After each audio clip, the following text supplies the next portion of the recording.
নবীজির ইন্তেকালের সময় যখন হয়ে গেল, ইন্তেকালের সময় বিশ্বনবীর প্রচন্ড পরিমাণে জ্বর। আমার নবীজি জ্বরের কারণে কাতরাচ্ছে, পাগলের মতো এদিক হয় এদিক হয়, একবার ডান দিকে যায়, আবার নবী বাম কাত হয়ে যায়। আমার নবী কোথাও শান্তি পায় না। ইন্তেকালের দিনে জিবরাইল আলাইহিস সালাম ফজরের নামাজের সময় আসছে। ফজরের নামাজের পরে প্রবেশ করে বলছে, ইয়া রাসূলুল্লাহ, ইয়া হাবিবাল্লাহ, কেমন আছেন আপনি রাসূলুল্লাহ? ইয়া রাসূলুল্লাহ, আপনি কেমন আছেন? আল্লাহর হাবিব বললেন, জিবরাইল, আমি বেশি একটা ভালো নাই, আমি বেশি একটা ভালো নাই, কারণ আমার পুরো শরীরটা জ্বরে আমি পাগল হয়ে যাচ্ছে, আমি অজ্ঞান হয়ে যাব। জিবরাইল বললেন, ইয়া রাসূলুল্লাহ, আজকে একজন ফেরেশতা আসছে। এই ফেরেশতা কারো কাছে কখনো অনুমতি চায় না। এই ফেরেশতা আজকে আপনার কাছে আসার জন্য অনুমতি চায়। সে কি আসতে পারে ইয়া রাসূলুল্লাহ? আল্লাহর হাবিব বললেন, যাও তাকে নিয়ে আসো। মালাকুল মউত আসছে, আজরাইল এসে বলছে, আসসালামু আলাইকুম ওয়া রাহমাতুল্লাহ। সুবহানাল্লাহ, সুবহানাল্লাহ। রাসূল আপনাকে সালাম, আপনাকে সালাম, ইয়া রাসূলুল্লাহ, ইয়া হাবিবাল্লাহ, আপনাকে সালাম। আজরাইল বলল, ইয়া রাসূলুল্লাহ, পৃথিবীর শুরু লগ্ন থেকে নিয়ে আজ অব্দি যত পীর এসেছে, যত আউলিয়া, যত গাউস, যত কুতুব, যত নবী, সবার জান আমি আজরাইল কবজ করেছি, কাউকে আমি সালাম করি নাই। You are the first person, আপনি প্রথম মানুষ যাকে আমি জিবরাইল সালাম করেছি। সুবহানাল্লাহ, আমি আপনাকে সালাম করেছি।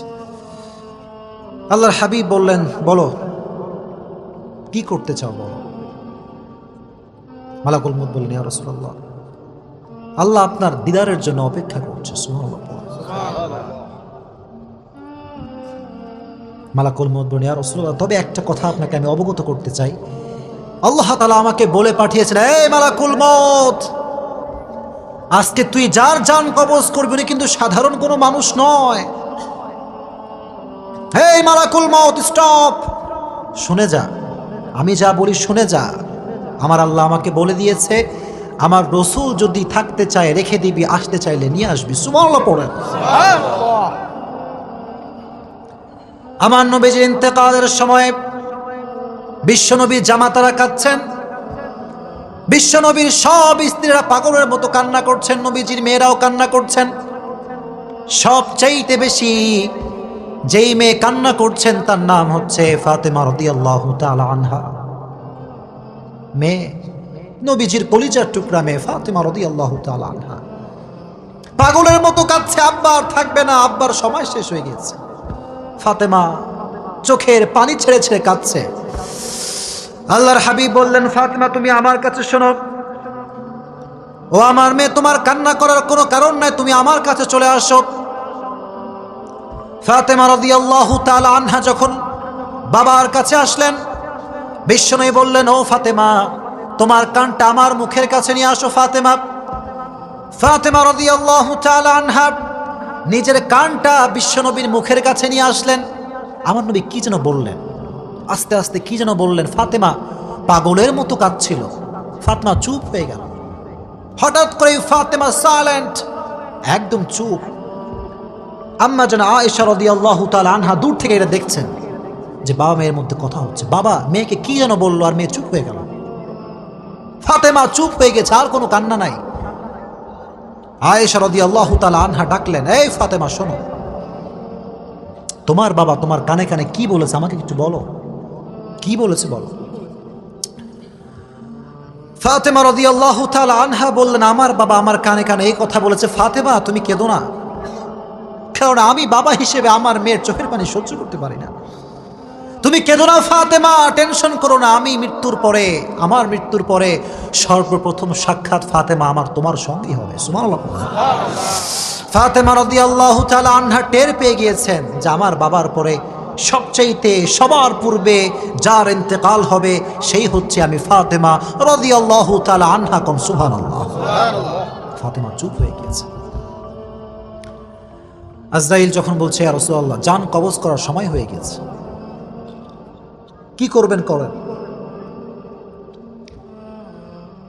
বিশ্বনবী বললেন যে আমার স্ত্রীকে ডাকো, আয়েশাকে ডাকো, আমি আমার বউয়ের সঙ্গে শেষ কথা বলতে চাই। নবীজি মারা যাবে, বলছে আয়েশাকে ডাকো, আমার বউকে ডাকো, স্ত্রীকে ডাকো। আয়েশা রাদিয়াল্লাহু তাআলা আনহা যখন আসছে বিশ্বনবীর দরবারে, বিশ্বনবী বলছেন, ও আয়েশা, তোমাকে যে আমি একটা টুকরা স্বর্ণ দিয়েছিলাম, সে স্বর্ণটা কোথায়? সে স্বর্ণ তুমি কোথায় রেখেছো? আয়েশা রাদিয়াল্লাহু তাআলা আনহা বললেন, ইয়া রাসূলুল্লাহ, ওটা তো আমি যত্ন করে রেখে দিয়েছি আল্লাহর হাবিব, ওটা আমি যত্ন করে রেখে দিয়েছি। আল্লাহর হাবিব বললেন, সদকা করে দাও, আমি মুহাম্মদ আল্লাহর কাছে এমন অবস্থায় সাক্ষাৎ করতে চাই না যে আমি মুহাম্মদ এক ফোঁটা স্বর্ণের মালিক। সুবহানাল্লাহ, দান করে দাও, লাগবে না, এটা দান করে দাও, এটা দান করে দাও। একটা স্বর্ণের মালিক আমি মুহাম্মদ, এই অবস্থায় আমি আল্লাহর সঙ্গে দিদার লাভ করতে চাই না, দান করে দাও এটা।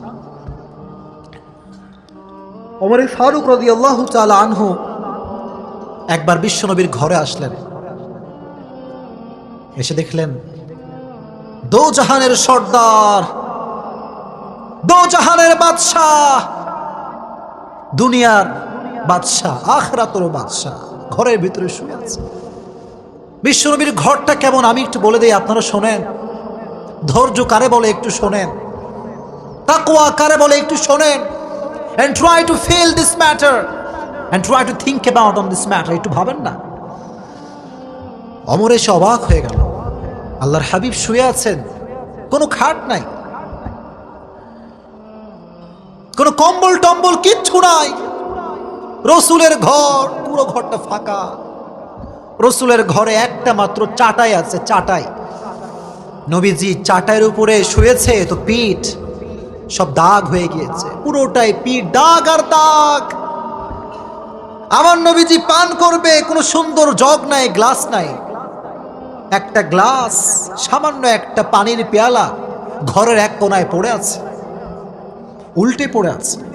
ওমর বলল, ইয়া রাসূলুল্লাহ, আপনি আমাকে একটা সুযোগ দেন, আপনি দো জাহানের সর্দার, ইয়া রাসূলুল্লাহ, আপনার ঘরে একটা কম্বল নাই, আপনার ঘরে একটা চাটাই নাই, ইয়া রাসূলুল্লাহ, আপনার ঘরে একটা খেতা নাই, ইয়া রাসূলুল্লাহ, আমাকে একটা সুযোগ দেন, আমি একটা খেতা নিয়ে আসি, একটা কম্বল নিয়ে আসি। আল্লাহর হাবিব বললেন, ওমর, আমি তো দুনিয়াতে শান্তি করার জন্য আসি নাই, আমি তো দুনিয়াতে টাকা কামাবার জন্য আসি নাই, আমি তো বিশাল বড় ডুপ্লেক্স ট্রিপ্লেক্স হোমে থাকার জন্য আসি নাই। সুবহানাল্লাহ পড়েন। আমি মুহাম্মদ যদি আল্লাহকে বলি, আল্লাহ রাব্বুল আলামিন উহুদ পাহাড়কে আমার জন্য স্বর্ণ বানিয়ে দেবে। আমি যদি আল্লাহকে বলি, আল্লাহ অঢেল ধন সম্পত্তি দাও, আল্লাহ আমাকে সবচেয়ে ধনী ব্যক্তি বানিয়ে দিবে। কিন্তু আমি তো শান্তি করবার জন্য আসি নাই, আমি তো শান্তি করবার জন্য আসি নাই। বিশ্বনবী সব সাদকা করে দিলেন। সাদকা করে যখন বিশ্বনবী একেবারেই নিঃস্ব, কিচ্ছু নাই আমার নবীর কাছে, সর্বশেষ আমার নবী যে বাক্যটি উচ্চারণ করলেন, শব্দটি বললেন, সেটি হচ্ছে আসসালাত, আসসালাত, আসসালাত ওয়া মা মালাকাত আইমানুকুম। উম্মতেরা, নামাজ, নামাজ, নামাজ, যাই করো আর তাই করো, নামাজটাকে ছেড়ে দিও না, নামাজ ছেড়ে দিও। আমি এই যে আপনাদের কাছে দুটো হাত জোর করছি, যুবকদেরকে বলছি, যুবক, আল্লাহর কসম একবার, আল্লাহর কসম দুইবার, আল্লাহর কসম তিনবার, তুমি নামাজকে বাদ দিয়ে পৃথিবীর কোথাও শান্তি খুঁজবা, আল্লাহর কসম আল্লাহর জমিনে তুমি কোথাও শান্তি পাবা না। চিল্লায় কাও ঠিক কিনা? কোথাও শান্তি তুমি পাবা। নামাজটা পড়ো, ওযু করো, একটা বার আল্লাহর কাছে সেজদা দাও, ওই একটা সেজদা তোমার জীবনের সমস্ত দুঃখ কষ্ট ভুলিয়ে দিবে। সুবহানাল্লাহ।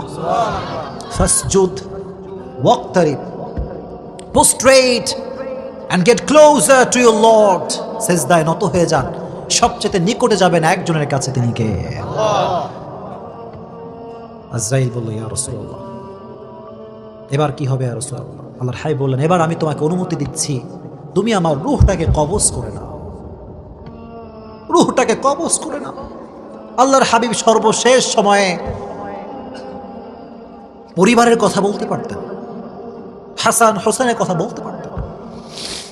আমার নবীজি চাইলে স্ত্রীর কথা বলতে পারতেন যে আমার স্ত্রী, তোমাদের ওখানে টাকা আছে, অমুক জায়গায় জমি আছে, নিয়ে নিও না। সর্বশেষ সময় নবীজি উম্মতকে ভোলে নাই, কম সুবহানাল্লাহ।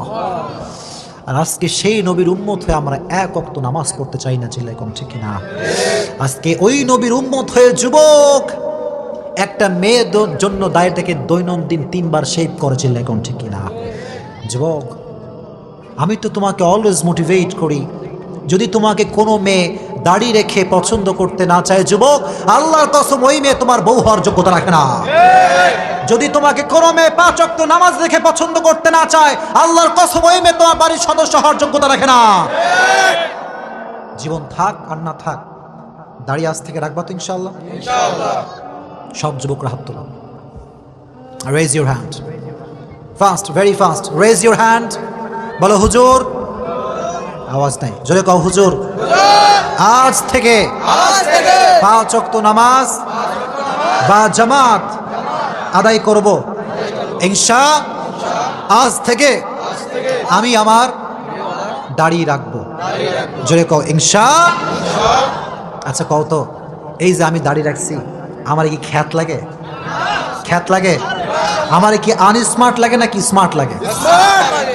লাগবেই, স্মার্ট লাগবেই তো, কারণ আমার নবীর দাড়ি ছিল কি ছিল না? জোরে কও ছিল কি ছিল না? He was the most smart personality in the world, as a father, as a teacher, as a lawyer, as a commander, as a messenger, as a reformer of the society. Muhammad is the superman of the world. Come subhanallah.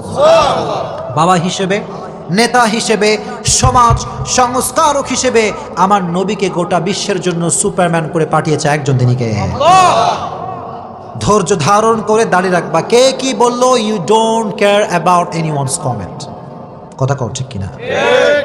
Profile picture দিবা দাড়ি রাখা, দেখো এই যুবক, profile picture দিবা দাড়ি রাখা, আর ক্যাপশনে লিখবা তোর যা মন চাই লিখে যা, I don't care.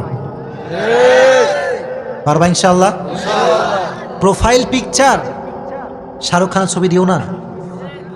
Profile picture Indian কোন সিনেমার নায়িকার ছবি দেওয়া যাবে না। পারবা ইনশাআল্লাহ? আজ থেকে যুবকরা দাঁড়িয়ে রাখবা তো ইনশাআল্লাহ? 5 ওয়াক্ত নামাজ বা জামাত আদায় করবা তো ইনশাআল্লাহ? আর আজ থেকে যেখানে যাও, be patient. You have to be a patientful personality. ধৈর্য ধারণ করলে সফলতা প্রত্যেকটা প্রান্তে প্রান্তে দিবে একজন, তিনি কে? আল্লাহ।